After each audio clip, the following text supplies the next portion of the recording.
Alors bonjour à tous, aujourd'hui on va faire un tour d'horizon sur le programme Qtractor qui est un enregistreur multipiste audio et MIDI plutôt complet et plutôt simple à utiliser à mon avis. Voilà, donc ça il fait partie de ces programmes qui sont plutôt bien conçus et qui ont des fonctionnalités suffisantes pour faire du bon travail en audio et en MIDI. Voilà.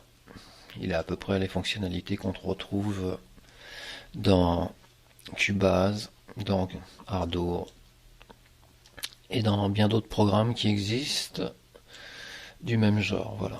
Alors on va faire un petit tour d'horizon de ce programme. On est parti. Donc, première chose, l'interface de base qui est ici. On va retirer la table de seconde. Voilà, c'est une interface. Elle est présentée vide au premier démarrage. Donc on se retrouve avec ça. Il suffit de cliquer sur la partie gauche pour ajouter une piste. Donc là on va en ajouter deux. On va ajouter une piste audio et une piste MIDI. Donc là j'ai fait un clic droit. Piste audio Qtractor. Donc voilà. Donc on va la nommer Voice. Et voilà. Créer ici. Alors il y a un petit truc de spécial. Ça a été ce qui me posait le plus de problèmes.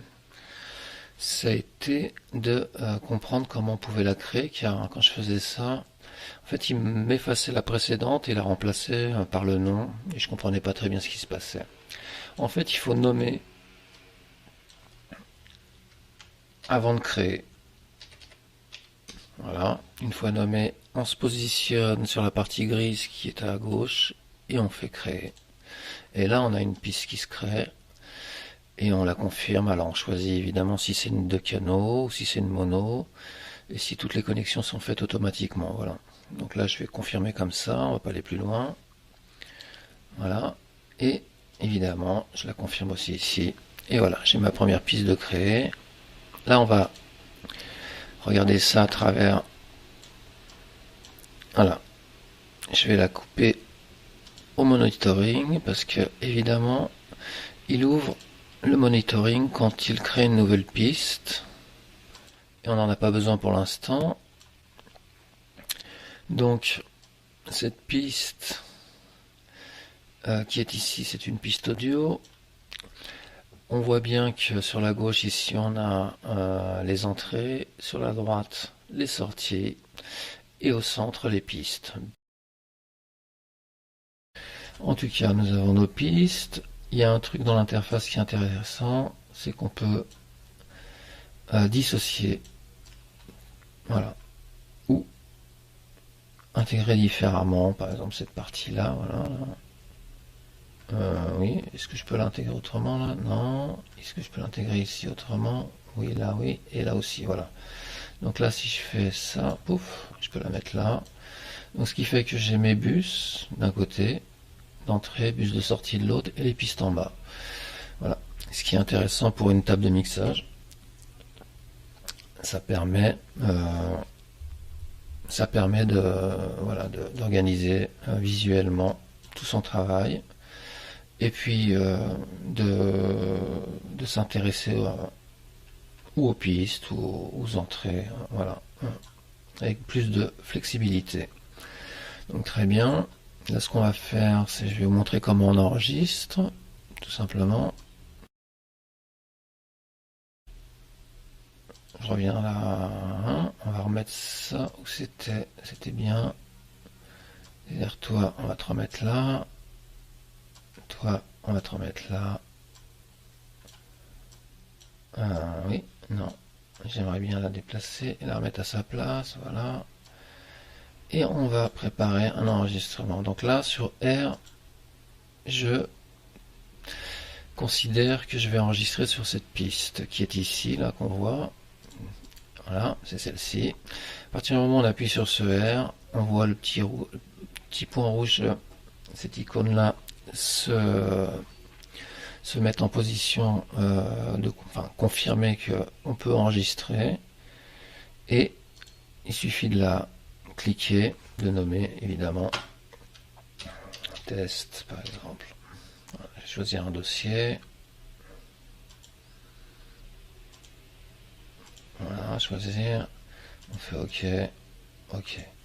Voilà, créer le dossier. Et là, je vais pouvoir enregistrer ma voix normalement sur cette piste-là.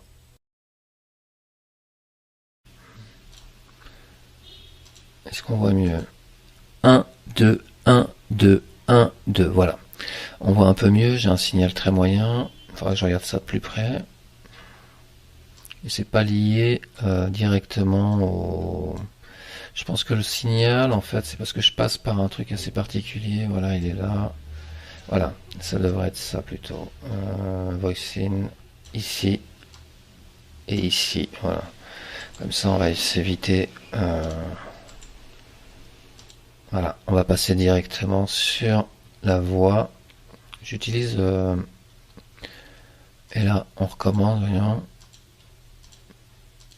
Et 1, 2, 1, voilà. Donc là, j'ai un signal plus intéressant. Ce qui me permet, en fait, à travers Carla, parce que Carla, je l'utilise régulièrement pour créer des racks. Là, j'ai créé un rack d'entrée. Voilà. Avec un seul effet, mais voilà. Je l'utilise régulièrement, comme ça me permet d'avoir un rack d'entrée sur tous les programmes et qui soit le même, quel que soit le programme que j'utilise. Donc là, j'ai enregistré une piste, tout simplement, 1, 2, 1, en mettant sur la position R, et en dirigeant, en fait, alors on peut le faire directement aux entrées, entrée, voilà, choisir l'entrée, en fait, on l'a choisi là, et on va regarder à quoi ça correspond, ce que je fais. À travers Carla, c'est système, non, c'est out, réaffirme, voilà, il est là. Donc j'aurais dû prendre ça et l'envoyer dans la voice, car j'utilise Carla en sortie. Donc là, ma piste est enregistrée, voilà, et 1, 2, 1, voilà. Donc là, j'ai un signal plus intéressant. Voilà, si je veux ajouter un effet qui change, non destructif à la piste, je peux ajouter un griffon. J'ai le choix entre les LV2, les VST.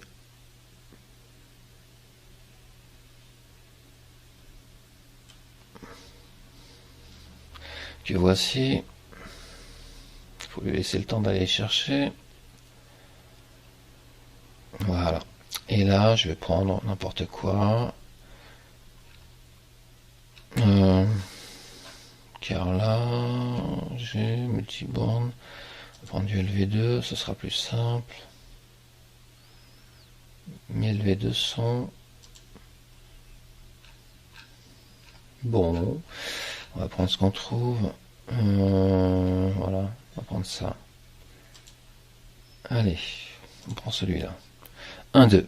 Donc là, c'est un effet. Je l'ai chargé ici sur cette piste. On voit qu'il n'est pas démarré. Donc on va le démarrer. Voilà, tac. Et là, on voit bien que l'effet fonctionne et qu'il n'y a pas de problème. J'ai de la reverb. Je peux aller au bout. Et voilà. Donc la reverb fonctionne directement, mais elle est non destructive, c'est-à-dire qu'en fait, quand j'écoute le 1, 2, 1, voilà. Donc là, j'ai un signal plus intéressant. Voilà. Quand j'écoute le fichier, alors si je veux plus entendre la reverb quand je parle, je peux ne plus l'entendre en changeant de monitoring. C'est-à-dire, je retire ce monitoring là et ma voix n'ira plus, voilà, dans la reverb. Par contre, quoique, non, il faut se positionner sur une autre piste, c'est vrai. Si je me positionne sur cette piste, on n'entend plus la reverb. Si je me positionne sur cette piste, on entend la reverb. Voilà, c'est intéressant. Donc ce qui permet d'avoir en fait une idée du son tout de suite. Je vais supprimer la deuxième piste qui est ici. Là. On n'a pas besoin. Oui, c'est ça. Et peut-être supprimer celle-ci aussi. Voilà. On n'en a pas besoin non plus pour l'instant. Voilà. On n'a qu'une piste. C'est la piste avec l'effet que je vais réduire pour parler et qu'on m'entende normalement. Voilà. À partir de là, on sait que pour enregistrer une piste, pour créer une piste, il suffit de passer. Pour créer une piste, il suffit de passer par un clic droit. Alors, soit on le fait là, soit on le fait là apparemment. Et d'aller choisir audio ou MIDI. Quand on a choisi, si c'est une nouvelle piste, quand on a choisi le type, on va dans cette petite fenêtre à laquelle on accède avec ces trois petits points ou quatre petits points et de nommer par un autre nom, par exemple aux, oui, voilà, et de créer en cliquant sur la partie grise qui est ici une nouvelle piste. Voilà, là la nouvelle piste est créée, on la confirme et on la confirme et elle apparaît. Une fois qu'on a créé sa piste, on peut l'utiliser ou comme bus ou comme voilà, on peut déterminer ce qu'on en fera à travers non, à travers les connexions qui sont ici, entrée ou pareil pour sortie, mais je pense qu'il montre, voilà, c'est à peu près la même chose, voilà. En fait, à partir du moment où on choisit entrée, il ne donne que l'entrée et les pistes qui sont à la sortie et inversement. Voilà. Donc l'interface est assez facile à gérer, pas grand chose à comprendre. Pour ceux qui connaissent un peu ce genre de programme, j'entends, hein, évidemment. Alors, on continue, partie MIDI. Donc cette piste qui est ici, là, j'en ai fait une piste audio. Est-ce que je peux la retransformer en piste MIDI? Oui. Alors, non. Non. On ne peut pas la transformer en piste MIDI. On peut la modifier. On peut modifier son entrée. Par exemple, le bus. Et sa sortie, par exemple, auxiliaire. Et puis, elle fonctionnera comme un bus au lieu de fonctionner comme une piste. Je vais créer une piste MIDI pour l'exemple. Voilà, piste MIDI. Donc pour l'instant je ne mets que ça. Je ne vais pas plus loin. Voilà, ma piste MIDI est créée. Et là, alors je ne sais pas faire encore autrement pour avoir le... J'ai déjà ajouté un instrument. Donc on ajoute un instrument à la piste MIDI. Ce sera une LV2, une batterie pour faire simple. Voilà, que vous connaissez déjà. Elle est ici. Donc une fois que je l'ai créée, pareil, si je tape dessus, elle ne fonctionne pas. Il faut la confirmer. Et à partir du moment, enfin l'activer.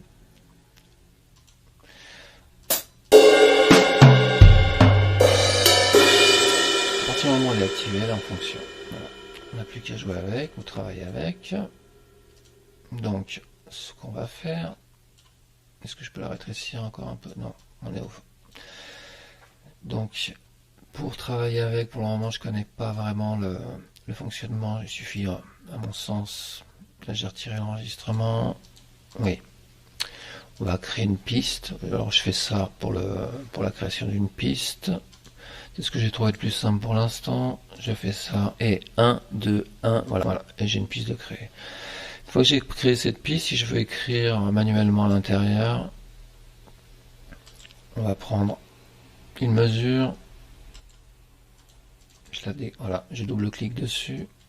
Une fois que j'ai double-cliqué dessus, je me retrouve avec ça. Voilà. C'est un éditeur c'est une sorte de score. Sous Cubase, on appelle ça le roll. Quelque chose comme ça. Alors, on va agrandir un peu le visuel pour y voir plus clair.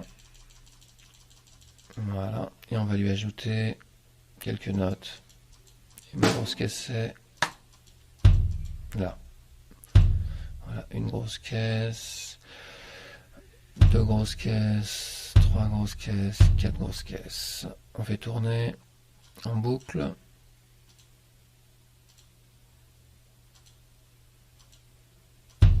Et 1, 2, 1. Et 1, 2, 1. Et 1, 2, voilà. Donc la batterie tourne. 2, 1. Et 1, 2, je vais mettre ma voix. 1, 2, 1. Et 1, 2, 1. Et 1, 2, sur le côté. Et 1, 2, 1. Et 1, 2, 1. Voilà, comme ça on m'entendra parler. 2, 1. Et je vais la baisser un peu. 1, 2, voilà.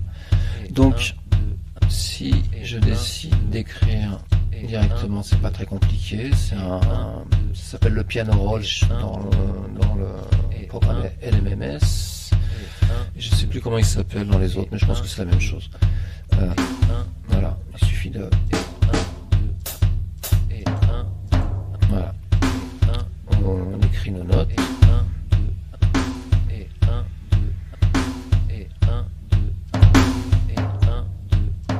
Et les déplacer comme on veut. Voilà. Et c'est simple, hein, c'est vraiment très simple à gérer.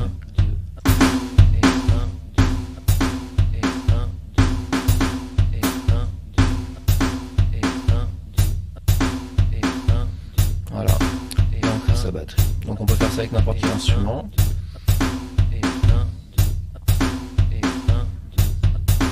Voilà. Et pour le son, c'est pareil. Volume. Franchement, le programme il fait son boulot. Il n'y aura aucun problème à gérer le MIDI en vélocité, voilà. Donc une piste de clé sur un instrument et une voix créée sur un autre. Si vous voulez mettre de l'effet à votre piste MIDI, c'est ni plus ni moins qu'avec l'audio. Vous ajoutez un greffon. Alors on peut ajouter une reverb par exemple pour s'amuser 2 secondes, du même type que l'autre. Pas trop compliqué à. Voilà, Dragon. On va prendre une. Ouais, c'est bien pour une plate. Allez, hop. Voilà, et on envoie. On la déclare. On l'active plutôt. 1, 2, 1. Voilà, et de là. Alors pour ceux qui veulent pousser le bouchon. Voilà. Voilà. Donc les effets facilement gérables avec ce programme. Et autre chose d'important quand même, c'est là je parle pour les effets. Par exemple sur cet effet, j'ai un effet de reverb, mais je vais faire ça sur la voix pour qu'on voit mieux. Je vais mettre la piste MIDI en mute et on va regarder un aspect important, c'est que si je sélectionne cette piste et que je passe en mode, alors mode, voilà, automation, et que je vais là sur ce petit coin et que je sélectionne voice gain, voilà, j'ai un gain qui apparaît et là je peux choisir, voilà, de travailler sur les vélocités de ma voix audio pour pouvoir la faire jouer comme je veux. Et 1, 2, 1. Et alors on va retirer la boucle. Et 1, 2, 1, voilà. Donc là j'ai un signal plus. Donc là elle est toujours pareil. Et si on veut la faire jouer, il suffit en fait de déclarer jouer ici. Et là normalement 1, voilà. Donc là j'ai un signal plus intéressant. Ce qui me permet, voilà, en fait, on l'entend baisser pour créer des racks, revenir, là j'ai créé un disparaître. Voilà, Donc ça c'est un des points importants. Si on veut revenir sur la piste normale sans voir la partie automation, il suffit d'aller sur la piste et de faire mode, clip. Et évidemment ici de resélectionner le monitor.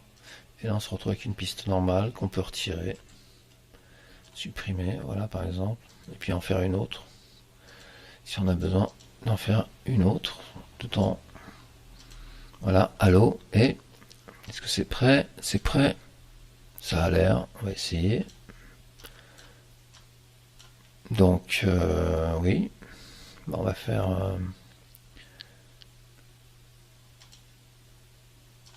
1, 2, 3. Voilà. Bon, j'ai oublié de l'arrêter, bien sûr. C'est bon, il l'a prise. En fait, il a continué à prendre plus loin. On va pas s'intéresser à ce qu'il y a derrière. On prend juste ça. 1, 2, 3. Voilà. 1, 2, 3. 1, 2, 3. 1, 2, 3. Voilà. On a 2, 3. Une base de ce que peut faire ce programme en enregistrement très rapidement, sans avoir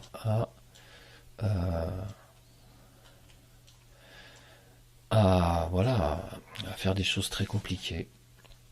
La création de pistes simple, l'automation se passe de manière assez simple aussi. L'automation permet, vous voyez, quand je change de piste, là en fait, j'ai un changement de son, hein. Ne vous inquiétez pas, ça vient de ça. C'est ça que, en fait, la voix est adaptée à la piste sur laquelle on est.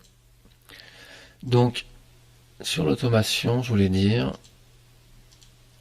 que voilà, là en voice gain, on peut faire la même chose sur le pan et revenir en moniteur normal. Mais on peut aussi travailler l'automation sur les effets. Par exemple, si je fais mode, sélectionner plutôt la reverb, je peux évidemment aussi sur la reverb créer des automations sur la piste qui est ici et elles seront par exemple je vais prendre le white qui est ici, voilà, white, mode automation, et je fais ça. Ne pas oublier à chaque fois que la sélection du mode sur laquelle vous êtes en train de travailler se fait sur la piste et qu'après on passe sur ce type de mode ou sur ce petit type d'icône pour changer le travail que l'on fait. Là je suis passé sur Dragonfly qui est ici et voilà, je vais le mettre jouer. Voilà, il est en train de le jouer et il doit y avoir des changements. Normalement je vais juste un peu agrandir l'histoire, élargir, mettre Dragonfly en évidence, ok, et on va regarder ce qui se passe sur Dragonfly. Non, une seconde,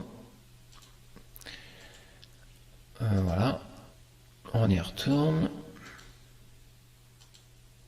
On y retourne s'il vous plaît, ça va être court. 1, 2, 3. 1, 2, 3. 1, 2, 3. 1, 2, 3.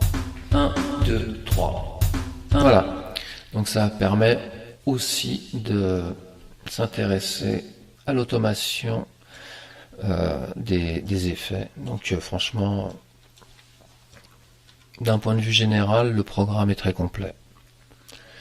Je pourrais pas donner plus de détails pour l'instant car je ne suis pas allé beaucoup plus loin sur ce programme, mais en tout cas sur la base on trouve à peu près l'essentiel pour faire de l'enregistrement multipiste, du MIDI et